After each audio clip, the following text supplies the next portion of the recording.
A 17-year-old girl, a genius on her way to change the world, sits in the first-class seat she earned. A flight she's been dreaming of. But for some, her presence is a crime.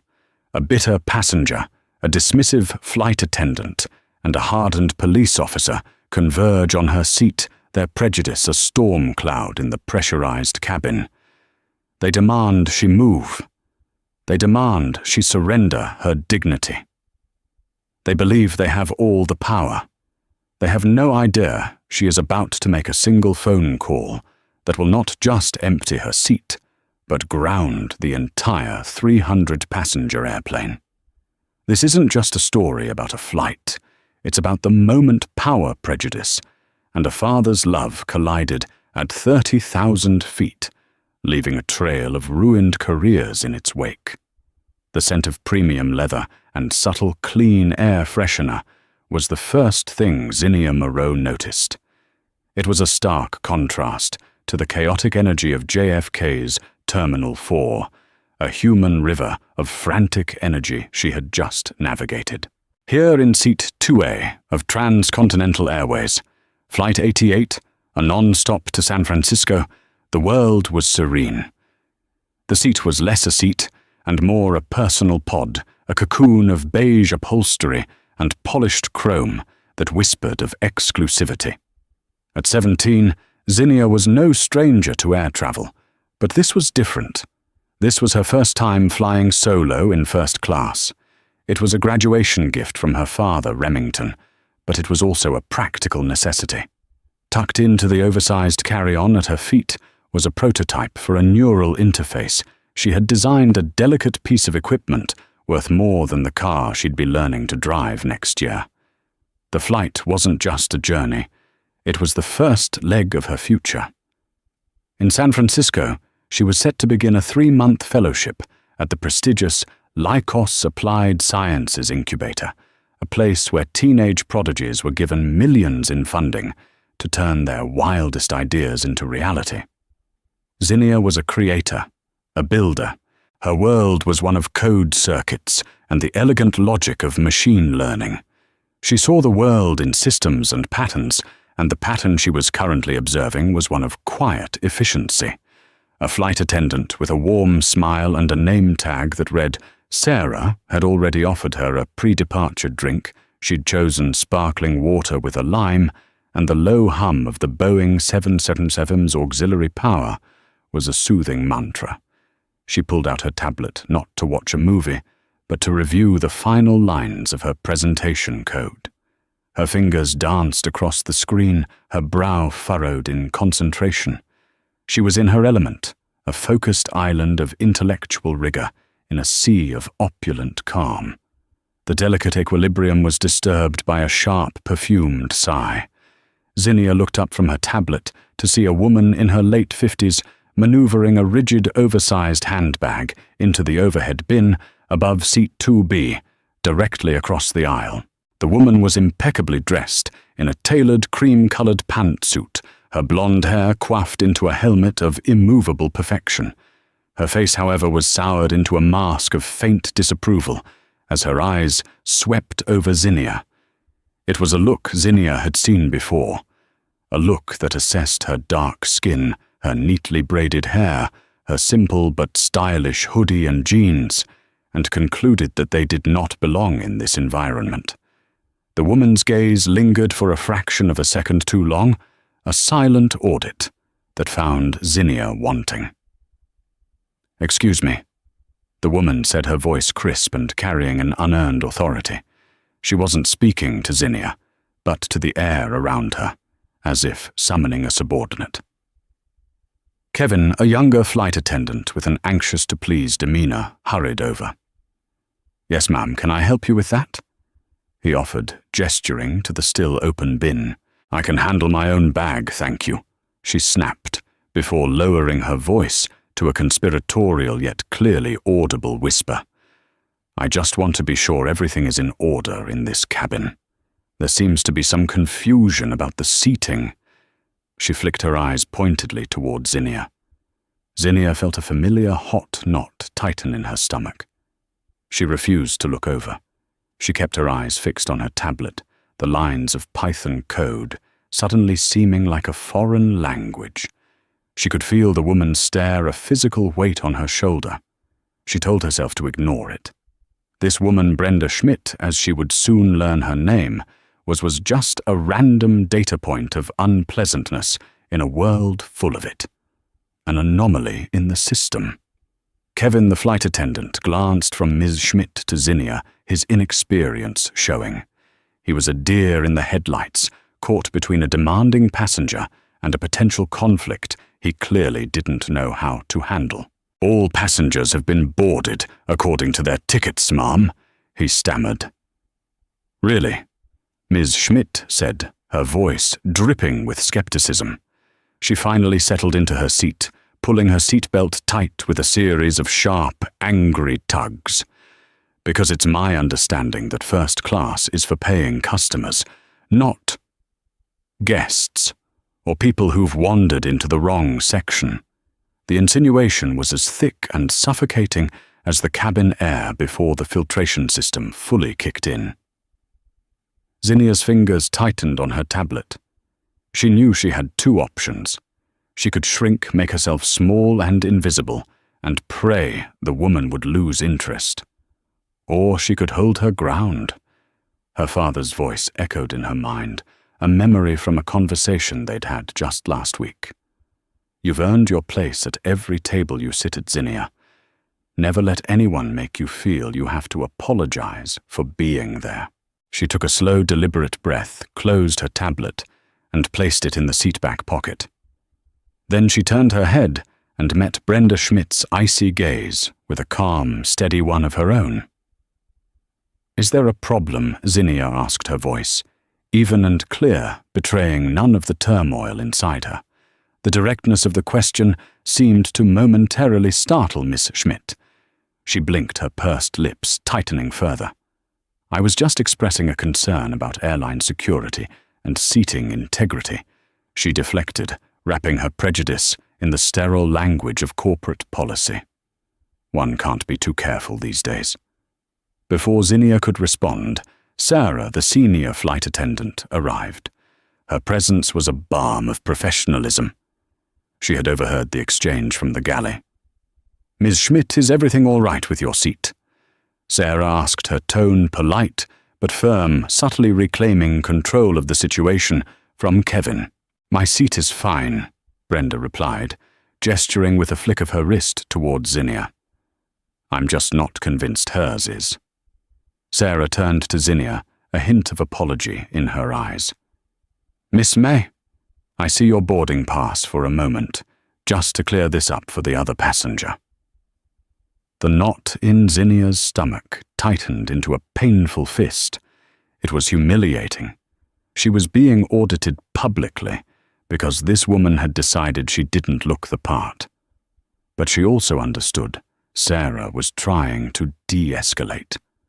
Arguing would only make it worse. With methodical precision, she reached into her bag, pulled out the crisp paper of her boarding pass, and handed it to Sarah. Sarah glanced at it, her expression unchanging. "Thank you, Miss Moreau," she said, pointedly using Zinnia's name as she handed it back. She then turned to Ms. Schmidt. "As you can see, the passenger in 2A is ticketed for this seat. Everything is in order.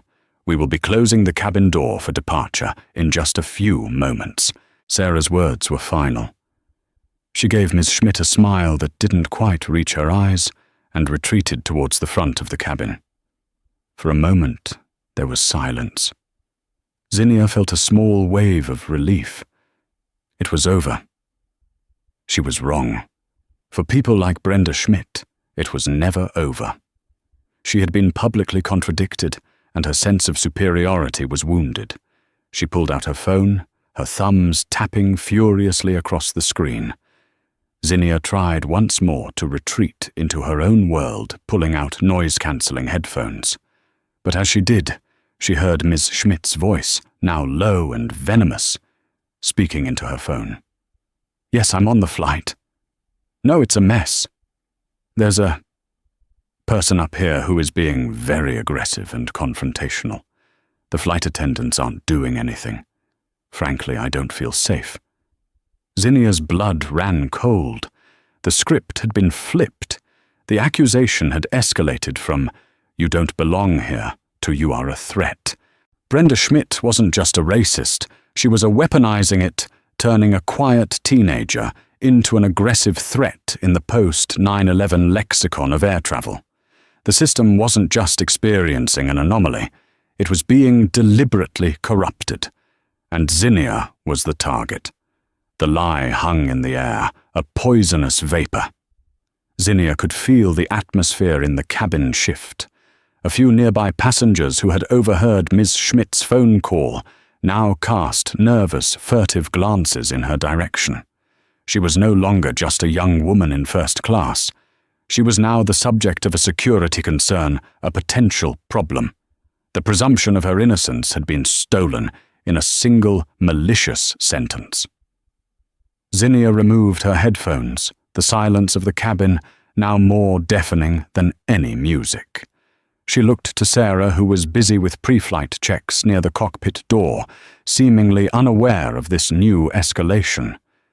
Kevin, however, had heard it. He stood frozen near the galley, his eyes wide, looking at Zinnia, as if seeing her for the first time through Brenda Schmidt's distorted lens. Ms. Schmidt ended her call with a dramatic snap of her clutch purse. She flagged down Kevin as he passed. "Young man," she said, her voice now filled with a manufactured tremor of fear. "That girl," she jutted her chin towards Zinnia, "was incredibly hostile when I questioned her seating, and the other attendant just brushed me off. Given the circumstances, I must insist you get a security officer. I want her credentials properly verified. I will not be trapped in a metal tube for 6 hours with someone who becomes aggressive at the slightest provocation." This was the twist of the knife. She was framing her own prejudice as a legitimate safety concern, a tactic that was as cowardly as it was effective. She was using the very systems designed to protect passengers as a tool of harassment. Kevin, utterly out of his depth, swallowed hard. Ma'am, the other flight attendant, confirmed her ticket. "Confirmed a piece of paper," Brenda scoffed. "In this day and age, that's not enough. I want a federal officer to check her ID against the manifest. It's standard procedure when a passenger is causing a disturbance." "But she hasn't caused a disturbance," Kevin whispered, casting a desperate look at Zinnia. "Her hostile reaction was the disturbance." Brenda insisted, her voice rising. "Are you refusing to act on a passenger's security concern? I will be taking your name and employee number." The threat worked perfectly. Kevin's face paled. The fear of a formal complaint, of a black mark on his record, outweighed his fledgling sense of duty. Without another word, he turned and scurried towards the cockpit. Zinnia's heart hammered against her ribs. This was spiraling. She was a character in a play she didn't write, and the script was getting darker by the second. Sarah, noticing the commotion, hurried back. "What's going on now?" she asked, her gaze falling on Brenda's triumphant smirk. "I have lodged a formal security concern about the passenger in 2A, and your colleague has gone to follow protocol," Brenda stated smugly. Sarah's professional facade finally cracked, replaced by a flash of genuine anger. "You did what, Mom? You are creating a delay for 300 people based on absolutely nothing." "Based on my personal safety," Brenda retorted coolly. "Something I'm sure Transcontinental Airways takes very seriously." The cockpit door opened, and the first officer leaned out. He exchanged a few hushed words with Kevin, his eyes scanning the first-class cabin. His gaze rested on Zinnia for a moment, unreadable, before he nodded and retreated back inside. A moment later, the gentle cabin chimes were replaced by a firm announcement from the flight deck. "Ladies and gentlemen, this is Captain Davies. We apologize for the slight delay. We are dealing with a minor cabin issue and have asked for ground personnel to assist. We appreciate your patience and expect to be on our way shortly." A minor cabin issue. That's what she was. A problem to be solved. A thing. The humiliation was a physical sensation, now a hot flush that spread from her chest to her cheeks. She wanted to be invisible, to shrink into the luxurious upholstery of seat 2A until she disappeared completely. But then she thought of her father of the prototype in her bag of the fellowship waiting for her. She had done nothing wrong. She would not be erased. She squared her shoulders and met the curious and suspicious stares of the other passengers with a calm she didn't feel. Across the aisle, a businessman in seat 3C, a quiet man of Asian descent named Mr. Chen, discreetly angled his phone downwards, the small red light of its recording function, blinking almost imperceptibly. He had seen this kind of drama unfold before, and he knew the value of an impartial witness. The jet bridge, which had just begun to pull away, groaned as it redocked with the aircraft. The cabin door hissed open. A gate agent and a uniformed officer stepped inside. But it wasn't an airport police officer. Zinnia recognized the insignia and the severe, no-nonsense demeanor immediately. This was a federal air marshal. He was a tall, broad-shouldered man in his 40s with a military-style haircut and a face that looked like it had been carved from granite. His name tag read F. Miller. He bypassed the flight attendants completely and walked directly to Brenda Schmidt's seat, his presence sucking the remaining oxygen out of the cabin. "Ma'am, I'm Officer Miller. I'm told you have a security concern," he said, his voice a low, gravelly rumble that commanded attention. Brenda launched into her performance, pointing a trembling finger at Zinnia. "Yes, officer. This person," became extremely agitated and aggressive when I simply asked about the seating arrangements. "Her ticket seems questionable, and her whole demeanor is threatening. The flight staff refused to take it seriously. I'm afraid for my safety and the safety of this flight." Officer Miller didn't even glance at Sarah, who was standing beside him, her mouth open in disbelief. He didn't ask for her side of the story or consult the captain. He turned his full, intimidating attention on the 17-year-old girl in seat 2A. His eyes were cold, flat, and utterly devoid of curiosity. They were the eyes of a man who had already made up his mind. He saw not a teenage girl, a student, a gifted inventor. He saw the aggressive and threatening subject of a complaint. He saw a problem to be removed. "Miss," he began, his voice leaving no room for argument, "I'm going to need you to gather your belongings and come with me." The officer's words hung in the sterile, recycled air of the cabin. "I'm going to need you to gather your belongings and come with me." It wasn't a request. It was a command, delivered with the unassailable weight of federal authority. For a moment, Zinnia couldn't breathe. The entire world had shrunk to the space between her and Officer Miller.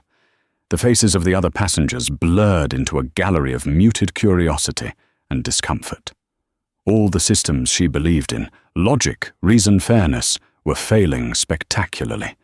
A lie had been told, and the man with the gun and the badge had accepted it as gospel. "Officer, on what grounds?" Zinnia asked. Her voice was steady, a small miracle she would later marvel at. The programmer in her brain was screaming for data for a logical premise to this absurd conclusion. Miller's jaw tightened. He was not accustomed to being questioned, especially not by a teenager. "On the grounds that you are causing a disturbance and failing to comply with crew instructions," he stated, clipping his words. "I have not caused a disturbance," Zinnia countered, her voice rising slightly. "And I have complied with every instruction. Your colleague," she gestured towards Sarah, "verified my boarding pass. This woman," she nodded towards Brenda, "is lying." Sarah Jenkins stepped forward, her face a mask of professional courage. "Officer Miller, I am the lead flight attendant for this cabin. I can confirm that Miss Moreau has been polite and cooperative. Her ticket is valid. The other passenger, Ms. Schmidt, initiated this confrontation. There is no security threat here. Miller gave Sarah a look of withering dismissal. Your job is to serve drinks, not to make security assessments. Stand back. The insult was sharp and public, designed to neuter Sarah's authority and put her back in her place. Sarah flinched, as if struck her face, turning a shade of angry red, but she held her ground, remaining near Zinnia's seat. Miller focused back on Zinnia. I'm not going to ask you again. Get your things. Let's go. He took a step closer, his physical presence an act of intimidation. Zinnia felt a primal surge of fear, but it was quickly overtaken by a cold, sharp anger. This was wrong. This was a perversion of everything she'd been taught about justice. If she walked off this plane, she would be validating Brenda's lie. She would be accepting the role of the aggressor they had written for her. No, she said. The word was quiet, but firm. A small stone dropped into a silent pool. I am a ticketed passenger in my assigned seat. I have done nothing wrong. I am not leaving. A collective gasp rippled through the first-class cabin. Mr. Chen, in seat 3C, adjusted the angle of his phone slightly. He was capturing it all: the officer's aggressive posture, the flight attendant's plea, the teenager's quiet defiance. Officer Miller's face darkened. The veneer of professional detachment cracked, revealing the raw prejudice beneath. He saw a black teenager defying a white officer, and it was a scenario his worldview could not tolerate. You are now interfering with the duties of a federal air marshal, he growled, his hand moving almost unconsciously to rest on the butt of his holstered firearm. That is a federal offense. I can and will have you arrested and removed from this aircraft in handcuffs. Is that what you want? The threat of handcuffs, of an arrest record, was terrifying. It could derail everything: the fellowship, her future, her life. The fear was a cold hand squeezing her heart. She could feel tears welling up, hot and stinging, but she refused to let them fall. Crying would be seen as hysteria, as guilt.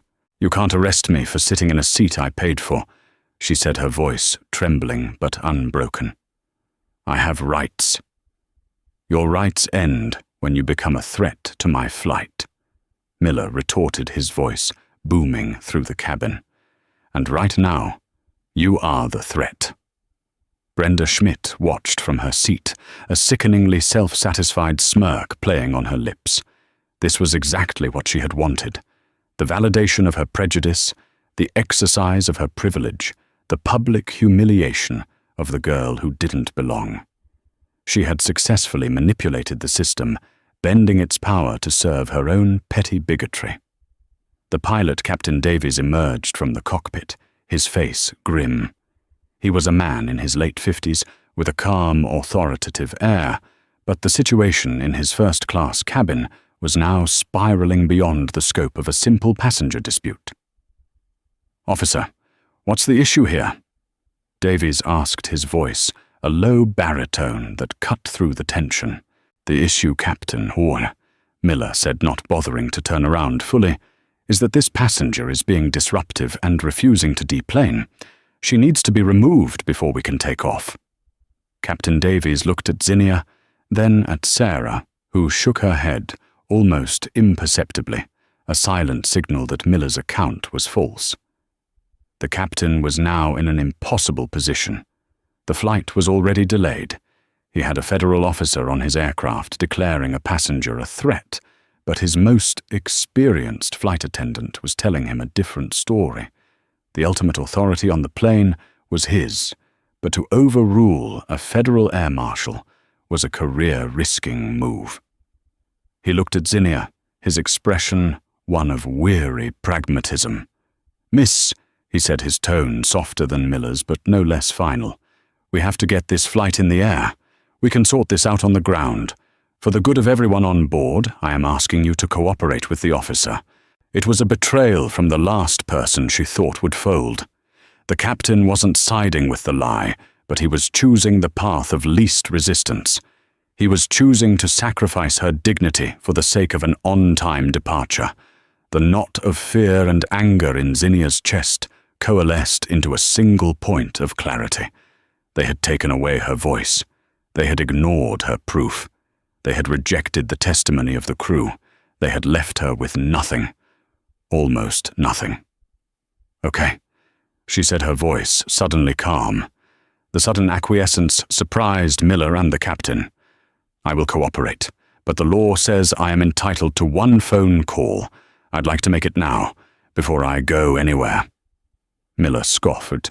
"You're not under arrest. Yet. You don't get a phone call." "It's not a legal right. It's an airline policy for disputed passengers being removed from a flight," Sarah interjected quickly, seeing a lifeline and grabbing it. "Transcontinental Policy 4.15. She's allowed a brief call to arrange for her needs on the ground." It was a slight fabrication, a bending of a vague rule, but it was delivered with such authority that Miller hesitated. Captain Davies, eager to end the standoff, seized the opportunity. "Let her make the call, officer. 5 minutes. Then we can resolve this." Miller grunted his assent, crossing his arms and tapping his foot impatiently. He believed he had won. He saw this as the final, futile gesture of a troublemaker before her inevitable removal. Zinnia pulled out her smartphone. Her hands were shaking, but her fingers were steady as she navigated to her contacts. She ignored the texts from her friends, asking if she'd boarded yet. She went straight to the top of her favorites list, the one marked with a star. She pressed the call button. The phone rang twice. Then a calm, familiar voice answered. "Zinnia Bear. Everything okay? You should be taking off." "Hi, Dad," Zinnia said, her voice breaking just a little. "Not exactly. I have a problem." And as Officer Miller and Captain Davies stood by impatiently, and Brenda Schmidt watched with glee, Zinnia Moreau began to explain the situation to her father. Remington Moreau, the founder and CEO of Aegis Dynamics Cybersecurity. Remington Moreau was in his office on the 58th floor of a Manhattan skyscraper, a room with panoramic views that usually calmed him. He had been reviewing quarterly threat assessment reports, a litany of digital phantoms and corporate espionage attempts. When his phone rang with Zinnia's picture on the screen, he had smiled, expecting a quick call before she powered down for her flight. The smile vanished as he listened. His daughter's voice, usually so full of confidence and spark, was strained, trembling on the edge of tears, but held in check by sheer force of will. He listened without interrupting, as she laid out the facts, with the clinical precision he had taught her, the woman in 2B, the false accusations, the flight attendant who tried to help the arrival of an air marshal named Miller, the pilot's request for her to leave, and the ultimatum. With every word, a cold tectonic fury built deep within him. Remington Moreau was a man who had built a global cybersecurity empire from nothing. He had faced down hostile boardrooms, outmaneuvered corporate raiders, and negotiated with governments. He understood power not just in the form of money, but in the form of information and leverage. The one thing in the world he was truly vulnerable to was the well-being of his child. And these people, these strangers on an airplane, were hurting his child. His first instinct was primal. He wanted to roar, to threaten to unleash the full force of his considerable resources on this Officer Miller. But he smothered it instantly. Rage was a blunt instrument. This situation required a scalpel. "Zinnia," he said, his voice a paradigm of calm. "Listen to me very carefully. Are you on speaker?" "No, Dad." "Put me on speaker. Hold the phone up so the officer and the captain can hear me clearly." Zinnia did as she was told. "You're on speaker, Dad." Good Remington's voice, rich and resonant, filled the silent cabin.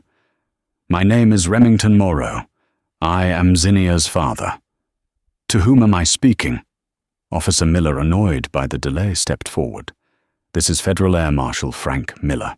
Sir, your daughter needs to deplane immediately. This call is over. No, Officer Miller. This call is just beginning, Remington replied, his tone hardening. You are currently illegally detaining my minor daughter, based on the unsubstantiated and frankly slanderous claims of another passenger. You have ignored the testimony of the airline's own lead flight attendant, and you are attempting to remove my daughter from a service she has paid for. Sir, your daughter is a security risk. My daughter Remington cut him off his voice. Like cracking ice is a 17-year-old girl on her way to a science fellowship. The only security risk in that cabin right now, Officer Miller, is you. A federal agent who is so blinded by his own biases that he cannot distinguish between a passenger and a threat. You are a liability. A nervous murmur went through the cabin. The passengers were no longer just watching a dispute. They were listening to a takedown. Captain Davies stepped in, trying to reclaim his aircraft. Mr. Moreau, this is Captain Davies. I understand you're upset, but we need to handle this on the ground. Captain Davies Remington interrupted, his voice sharp. I hold you responsible. You are the commander of this vessel, yet you are allowing a member of your crew and a passenger to be harassed by an overzealous officer. You've chosen expediency over your duty of care. He paused, letting the weight of his words settle. Then he delivered the first incision of the scalpel. I'm sure you're both busy men, so let me get to the point. Zinnia, what's the name of the airline you're flying? Transcontinental Airways, Dad. Transcontinental Remington repeated, a dangerous edge to his voice. Officer Miller, Captain Davies, the company I own and operate is called Aegis Dynamics. Perhaps you've heard of it. We are the premier cybersecurity firm for the global transportation industry. And for the last 3 years, Aegis Dynamics has held the exclusive multi-billion-dollar contract to protect Transcontinental Airways' entire digital infrastructure. That includes their reservation systems, their internal networks, their flight control software, and most importantly, their passenger data liability protocols. Silence. Absolute, stunned silence. Brenda Schmidt's smug expression began to dissolve, replaced by a flicker of confusion and then dawning horror. Miller and Davies exchanged a look of disbelief. Remington continued, his voice now dangerously soft. That contract, which is personally overseen by me, contains several key clauses. Among them are strict covenants regarding passenger treatment, anti-discrimination, and brand integrity. A publicly documented incident of racial profiling, especially one involving a federal officer and condoned by the flight's captain, constitutes what our legal team would call a catastrophic brand-damaging event. It is a material breach of our service agreement. He let that sink in for a moment. He wasn't just a rich dad complaining.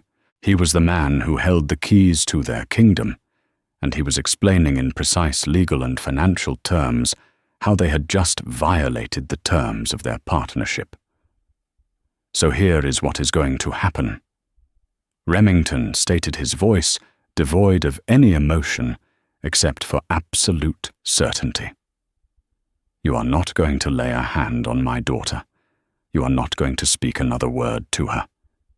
Captain Davies, you will return to your cockpit, and you will wait for a call from your CEO, Mark O'Connell, a man I have on speed dial.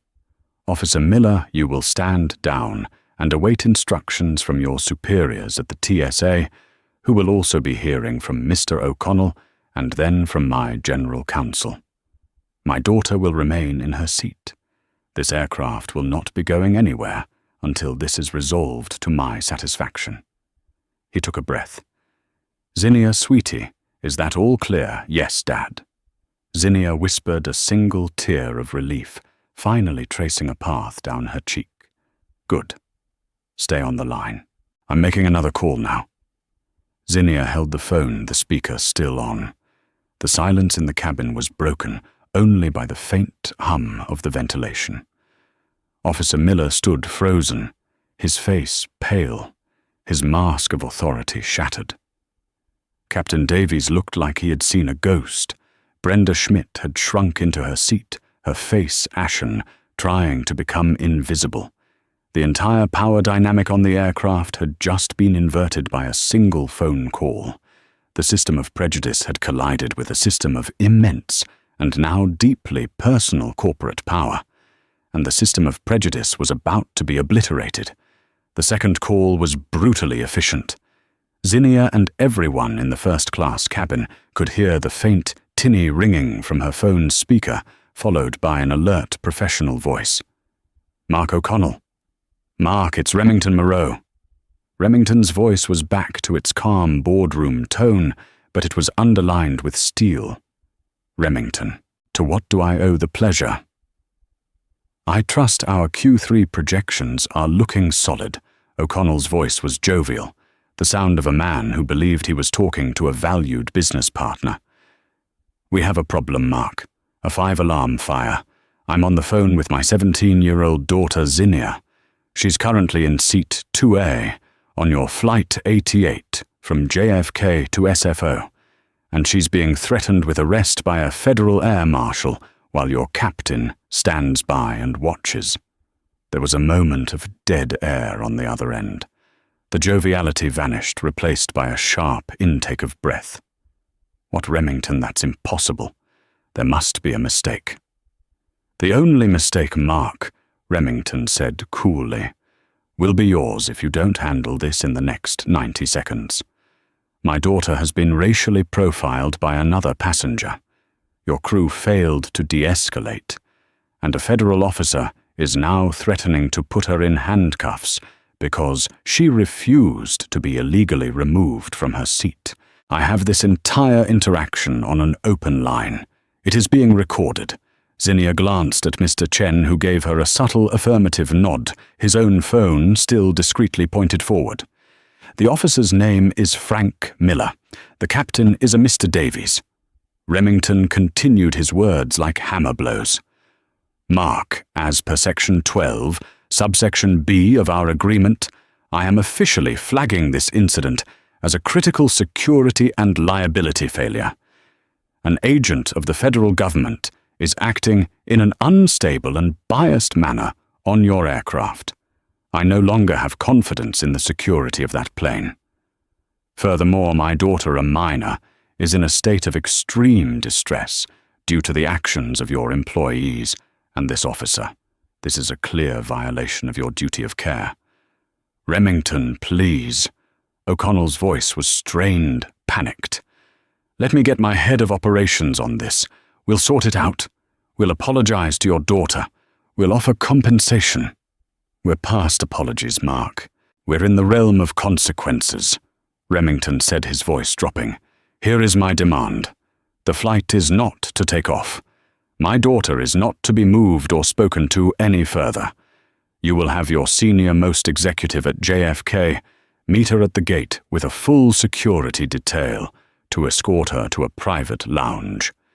You will arrange for a private jet to take her to San Francisco as soon as it can be fueled." It was an audacious demand, a clear demonstration of power. "A private jet, Remington, That's the opening offer, Mark," Remington said flatly. "The alternative is that my legal team files an injunction in the next 30 minutes, citing the material breach of contract.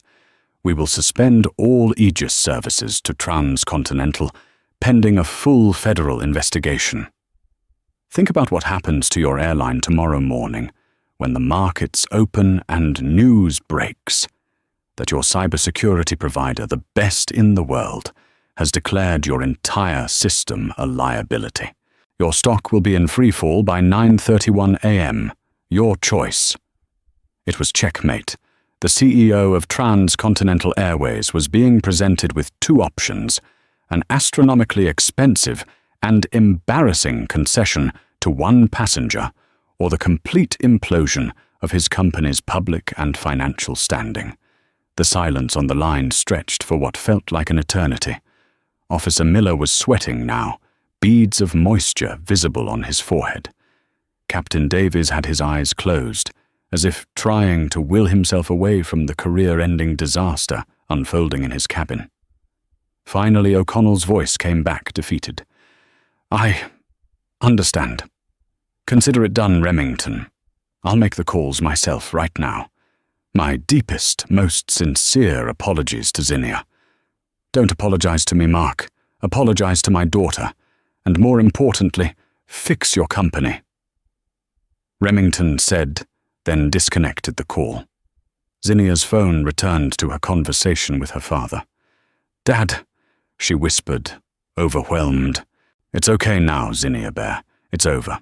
Someone will be there for you shortly," he said, his voice finally softening, the paternal warmth returning. "I'm so sorry you had to go through that. We'll talk more soon. I love you." "I love you too, Dad." The call ended. For a moment, the cabin remained in a state of suspended animation. Then the captain's phone buzzed. He answered it, his face turning even paler as he listened. He spoke only 2 words. "Yes, sir."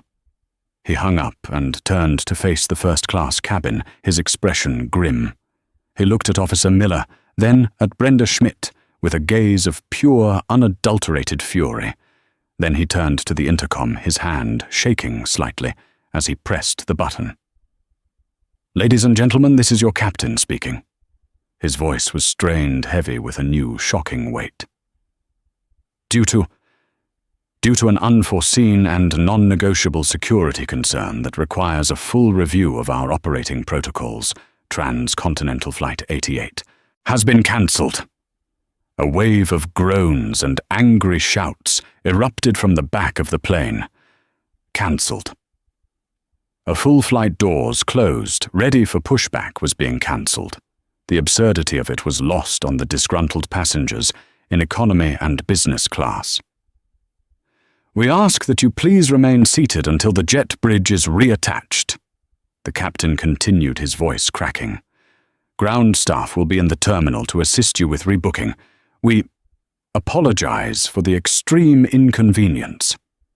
The announcement was a bomb that detonated the fragile piece of the aircraft. Chaos erupted. People were yelling, demanding explanations. Flight attendants, looking utterly bewildered, tried to calm the passengers.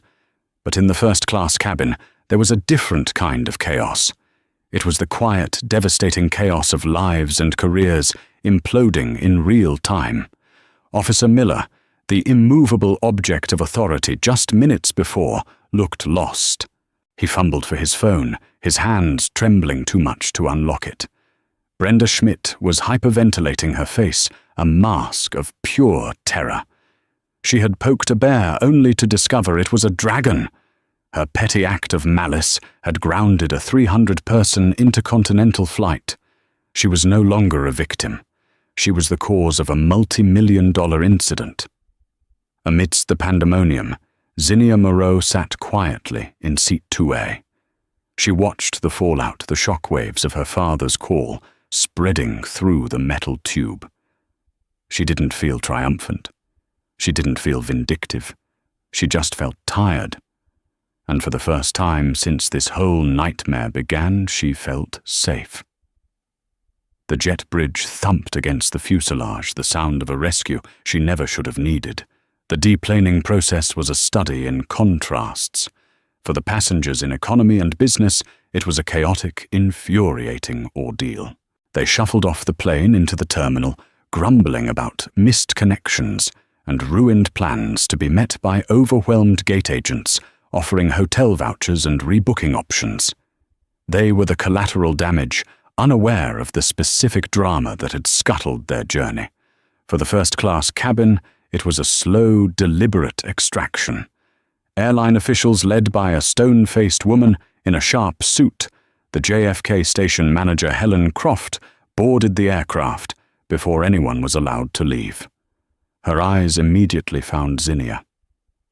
"Miss Moreau," Ms. Croft asked, her voice a mixture of deference and extreme anxiety. "I'm Helen Croft, on behalf of Transcontinental Airways. I am so sorry for what you have experienced. We have a private lounge ready for you. Please come with me." She pointedly ignored Officer Miller and Brenda Schmidt. 2 Port Authority police officers followed her onto the plane. They did not approach Zinnia. Instead, they stood sentinel at the front of the cabin. As Zinnia gathered her things, her hand still shaking slightly, Sarah, the lead flight attendant, touched her arm gently. "I am so sorry," she whispered, her eyes filled with genuine remorse and anger. "I've already requested to file a full incident report. If you need a witness for anything, here's my personal number." She discreetly passed Zinnia a slip of paper. "Thank you," Zinnia said the words, feeling inadequate. Mr. Chen, the businessman from 3C, paused as he passed her in the aisle. He leaned in and spoke in a low voice. "I have the entire thing on video. The things she said, the officer, everything. I will be sending it to the airline and to the news media. What they did was not right." He gave her a respectful nod and continued on his way. Zinnia walked off the plane, escorted by Ms. Croft, leaving the wreckage behind her. She didn't look back. Once she was gone, the atmosphere shifted. Ms. Croft turned to the Port Authority officers. "Officer Miller and Ms. Schmidt are to be escorted to separate interview rooms. Their statements are required for our internal investigation and the federal inquiry that will be following. They are not to leave the airport." The word inquiry landed like a stone. Brenda Schmidt began to sob, a pathetic, theatrical display that earned no sympathy. "It was a misunderstanding. I was just concerned," she wailed as an officer gently but firmly guided her by the elbow. Officer Frank Miller said nothing. The color had completely drained from his face. As a federal agent, he knew what an inquiry meant. It meant his career was at minimum on hold. More likely it was over. He had operated on instinct, on a lifetime of ingrained biases, and had picked a fight with the one person on that plane he could not afford to cross. He was escorted off his broad shoulders, slumped in defeat. The authority he had wielded so brutally just 30 minutes earlier had evaporated completely. The investigation was swift and merciless, driven by the combined pressure of an apoplectic CEO, a looming multi-billion-dollar contract breach, and the imminent threat of a public relations nightmare. Remington Moreau's legal team had already been in contact, making it clear that full transparency and accountability were non-negotiable. Sarah Jenkins was interviewed first. She gave a calm, factual, and damning account of the entire event, from Brenda Schmidt's initial snide remarks to Officer Miller's dismissal of her authority. Her written report was even more detailed, noting the time of every exchange. Kevin, the junior flight attendant, was next. In his interview, he was a wreck, alternating between tears and terrified apologies. He admitted that he had buckled under Brenda's threat of a complaint and had not followed protocol by immediately deferring to his senior partner, Sarah. Then came Mr. Chen's video. He had emailed it to the Transcontinental Corporate Affairs Office before he even left the terminal. The high-quality audio and clear video were undeniable. It captured Brenda's venomous, "I don't feel safe" phone call. It showed Miller's aggression, his hand on his weapon, his threats to the calm, seated teenager.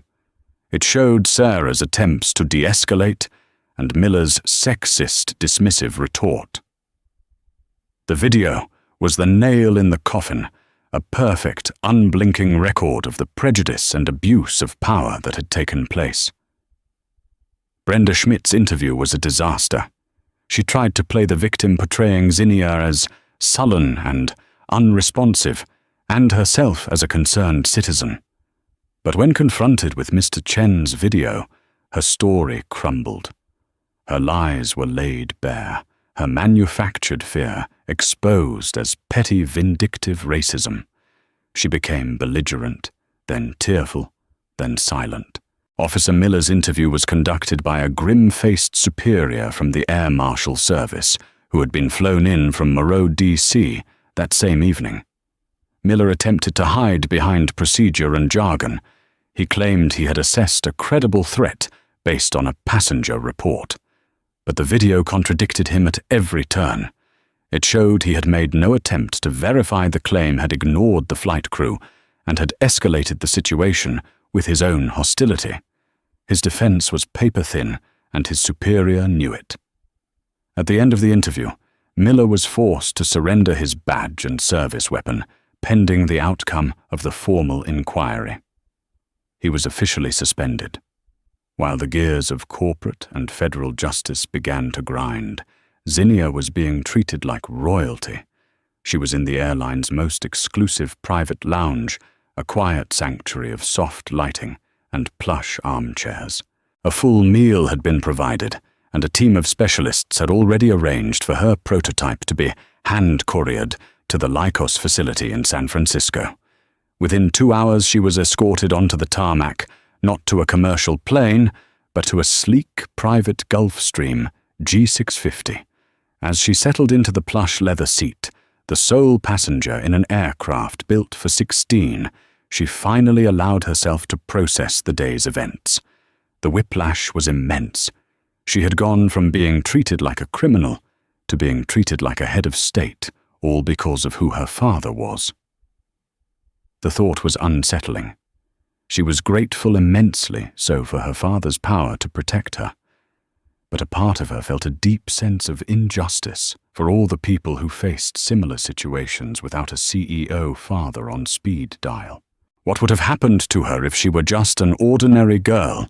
The answer was a cold, hard certainty. She would have been in a holding cell facing federal charges, her future in jeopardy. The thought chilled her more than the air-conditioned cabin of the private jet. The system hadn't worked. It had been bypassed by a bigger, more powerful system, and that she realized was a problem of its own. In the weeks and months that followed the cancelled flight, the consequences unfolded, not with a single dramatic bang, but with the slow, grinding certainty of a tectonic plate shifting. For Zinnia Moreau, life moved forward. She thrived at the Lycos Fellowship, her neural interface project earning accolades and additional funding. The incident on the plane became a strange, surreal memory, a scar she knew was there, but didn't look at every day. Her father had handled the fallout, shielding her from the legal and media storm that followed. She knew there were repercussions, but she was deliberately kept at a distance, allowed to be a 17-year-old genius, not a symbol or a victim. For the architects of her ordeal, however, there was no such peace. Their lives were systematically and irrevocably dismantled by what became known internally at Transcontinental as the Moreau Protocol. Officer Frank Miller. His suspension became a termination. The Federal Air Marshal Service, under intense pressure from the Department of Transportation and several congresspeople Remington Moreau had on his contact list, made an example of him. The official reason was gross misconduct and failure to follow de-escalation protocols. The unofficial reason was that he had become a massive liability. But it didn't stop there. Remington Moreau's private security and legal teams, under the guise of cooperating with the investigation, conducted a deep dive into Miller's past. They uncovered a pattern. 2 other formal complaints had been filed against him in his 10-year career, both by minority passengers, both dismissed by his superiors. Aegis Dynamics investigators packaged this information, along with sworn affidavits from the previous complainants, and delivered it to a hungry investigative reporter at a major newspaper. The resulting exposé was brutal. Frank Miller was painted as the face of profiling in the skies. His name and picture were everywhere. He lost his pension. He was sued in civil court by the Moreau family for emotional distress and defamation. Remington didn't want the money. The settlement, a significant six-figure sum, was immediately donated to a legal fund for victims of racial profiling. Miller tried to find work in private security, but his name was now toxic. No firm would touch him.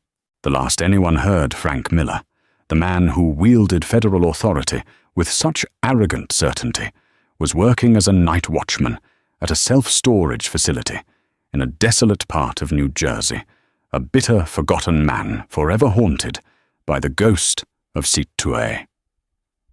Brenda Schmidt.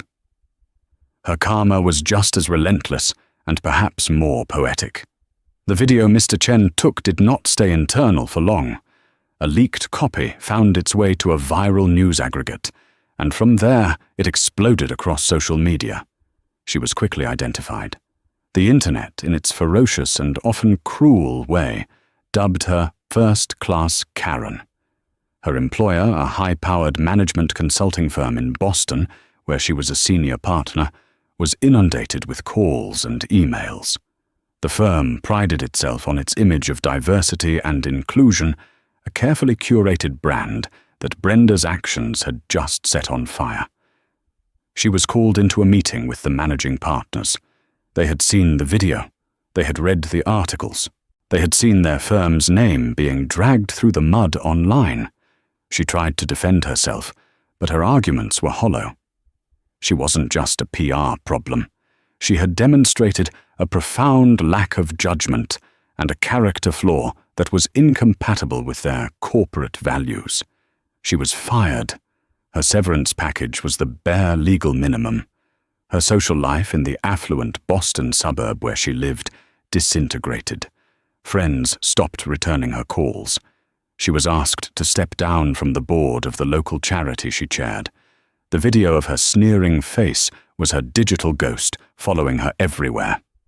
Banned for life from Transcontinental and several of their partner airlines, her world, which had revolved around travel and a sense of entitled status, shrank to the confines of her quiet, empty house.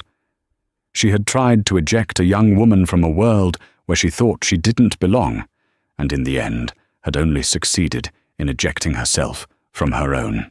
Transcontinental Airways. The airline paid a steep price. They avoided the full cancellation of the Aegis Dynamics contract, but the renegotiation was painful.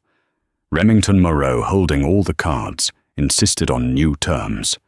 Transcontinental was forced to fund a multi-million-dollar independently audited overhaul of its employee training programs, focusing on de-escalation and implicit bias. The new program was designed and overseen by a consultancy firm, one recommended by Remington. Furthermore, as part of the settlement, the airline issued a formal public apology to Zinnia Moreau and her family, admitting fault. They also made a massive 8-figure donation to establish the Zinnia Moreau STEM Initiative, a foundation administered by a neutral third party dedicated to providing scholarships and funding for young women of color pursuing careers in technology. Captain Davies was demoted. He was not fired as the investigation concluded he had been put in an untenable position by Miller, but his dream of becoming a fleet chief was over. He spent the rest of his career flying less prestigious international cargo routes, a constant reminder of the day he chose expediency over courage. Kevin, the junior flight attendant, was retrained and moved to a probationary role in domestic service, his career permanently stunted by his moment of weakness. Sarah Jenkins, however, was promoted to a senior training position, where she was tasked with helping to implement the very programs her own bravery had made necessary. In the end, every action had an equal and opposite reaction. The prejudice, the abuse of power, the casual cruelty, it had all been entered into a great unseen ledger, and a 17-year-old girl's phone call to her father had simply ensured that the bill came due in full with interest. This story is a powerful reminder that sometimes the bill for prejudice comes due with devastating interest. Zinnia Moreau fought not just for a seat, but for her dignity, and her father used his power not for simple revenge, but for systemic accountability. The result wasn't just a cancelled flight, it was a chain reaction of consequences that brought real change and served a harsh but fitting dose of karma to those who abused their positions. What is your take on this? Was the outcome justified? Let us know your thoughts in the comments below. If you believe in stories where justice prevails, show your support by hitting the like button, sharing this video, and subscribing for more incredible tales of drama and real-life karma. Thank you for listening.